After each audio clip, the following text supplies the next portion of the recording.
विद्यार्थी मित्रांनो नमस्कार. आज आपण बघणार आहोत मेस्टर सायकल जी तुम्हाला स्टेट बोर्ड आणि नीट साठी दोघीसाठी पण महत्वाची आहे. चला तर मग सुरुवात करूया आपल्या मेस्टर सायकल या पॉइंटला. विद्यार्थी मित्रांनो नमस्कार. आज आपण बघणार आहोत मेस्टर सायकल. आता इयत्ता 12वी स्टेट बोर्ड साठी आपला मेस्टर सायकल जे आहेत खूप महत्वाचे आहे आणि याच्यावरती आपल्याला भरपूर सारे क्वेश्चन पण विचारले आहे. आता ही जी डायग्राम आहे या डायग्राम मध्ये आपण समजून घेणार आहोत मेस्टर सायकल म्हणजे मासिक पाळी नेमकी काय असते. आता बघा, स्त्रीच्या शरीरामध्ये मासिक पाळी रन होत असते. त्यामध्ये कोणकोणते हार्मोन काम करतात ते पण आपल्याला बघायचंय. आता बघा, यामध्ये जवळपास आपल्या डोक्यामध्ये म्हणजे स्त्रियांच्या डोक्यामध्ये जे ग्लँड्स असतात पूर्णपणे हायपोथॅलॅमस ग्लँड आहे. आता हायपोथॅलॅमस ग्लँड जे आहे पूर्णपणे जे हार्मोन सिक्रेट करते, त्यांची नाव पण आपल्याला बघायची. आता याच्यावरती क्वेश्चन कसे आहेत माहिती आहे का?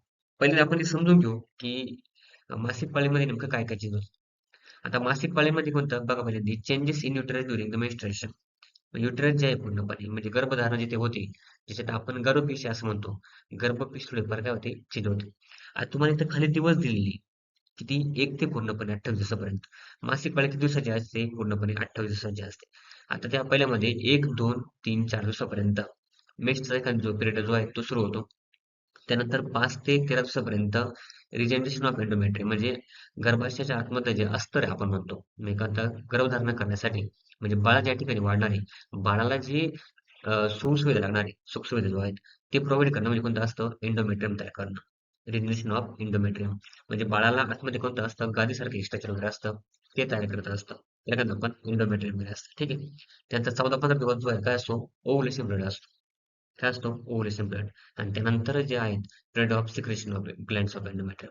या दिवसामध्ये काय होतं? पूर्णपणे गर्भधारणेसाठी कोणता एग जो आहे तो वेट करतो आणि बाकी नंतर काय होतं?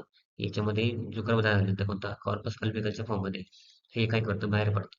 आता याच्यामध्ये हार्मोन कोणता? एफ-एस-एच आणि एल-एच काम करतोय. एफ-एस-एच म्हणजे काय? फॉलिकल स्टिम्युलेटिंग हार्मोन आणि एल-एच म्हणजे कोणता? Luteinising hormone. या 2 हार्मोनचा खूप महत्त्वाचा रोल आहे. आता कॉर्पस ल्युटियम काय राहतं पूर्णपणे? येलोइश बॉडी राहते. काय ती येलोइश बॉडी राहते आणि ही येलोइश बॉडी पूर्ण काय करते नंतर कॉर्पस अल्बिकसच्या फॉर्ममध्ये रूपांतर होतं. म्हणजे हे काय करतं डिनेट होऊन पूर्णपणे कॉर्पस अल्बिकसचा म्हणजे श्वेताच्या फॉर्ममध्ये होऊन बाहेर पडत आहे. हे सगळं कोणतं 28 दिवसाचं आहे. त्यात ओव्ह्युलेशन म्हणजे काय असतं आता हा जर एग आहे पूर्णपणे एग कोणता या ओव्हरीच्या मधून बाहेर पडतो. याला काय म्हणतो आपण ओव्ह्युलेशन असं म्हणतो. आता हा फॉलिकल पूर्णपणे जोपर्यंत ग्रो होत नाही तोपर्यंत याला काहीच फरक पडत नाही. कोणतं ओव्हरीमधून काय होतो एक तयार होण्याची प्रोसेस वगैरे असते. मग ती कुठे असते 14 ते 19 दिवसापर्यंत हे त्या प्रोसेस.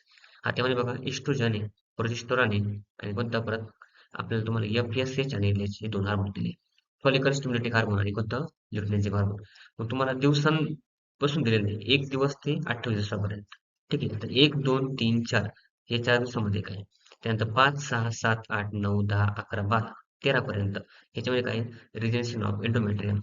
14-15 ओव्ह्युलेशन पिरियड जो आहे म्हणजे एक पूर्ण कंप्लीट तयार होतं. त्यानंतर 16, 17, 18, 19, 20 या दिवसामध्ये कोणता जोपर्यंत कॉर्पस ल्युटियम तयार होत राहतं, म्हणजे तयार झालेलं असतं. त्या काळात काय असतं पूर्णपणे स्पर्मसाठी वेट करणारे आणि त्यानंतर पूर्णपणे कॉर्पस अल्बिकस. जर स्पर्म भेटले नाही, ओव्ह्युलेशन, फर्टिलायझेशन प्रॉपर झालं नाही, तर काय होतं? कॉर्पस अल्बिकस तयार होतं. आणि याच्यावर तुम्हाला क्वेश्चन विचारलाय, कोणता? कॉर्पस ल्युटियम जर पूर्णपणे डिलीट झालं, नंतर काय होतं? कॉर्पस अल्बिकस तयार होतं. आता बघा पुढच्या मध्ये आपण तो क्वेश्चन बघू. क्वेश्चन काय बघा in absence of fertilisation corpus luteum degenerate into जेव्हा absence होतं फर्टिलायझेशन होत नाही तेव्हा कॉर्पस luteum कशामध्ये तयार होतं तर आपला कोणता आन्सर आहे कॉर्पस अल्बिकसचा आपला आन्सर आहे. आता झोना पिटफ्लॅट याचा काही संबंध नाही, मेम्ब्रेन ग्रॅन्युलोसा काही संबंध नाही, ट्युनिका अल्बिग्युलोसा याचा पण काही संबंध नाही. मग आपला आन्सर काय येईल कॉर्पस अल्बिकस जे आहेत आपलं परफेक्टली आन्सर आहे. ठीक आहे हे त्याचा आन्सर आहे कॉर्पस अल्बिकस. इतका सोपा क्वेश्चन त्याच्यावरती.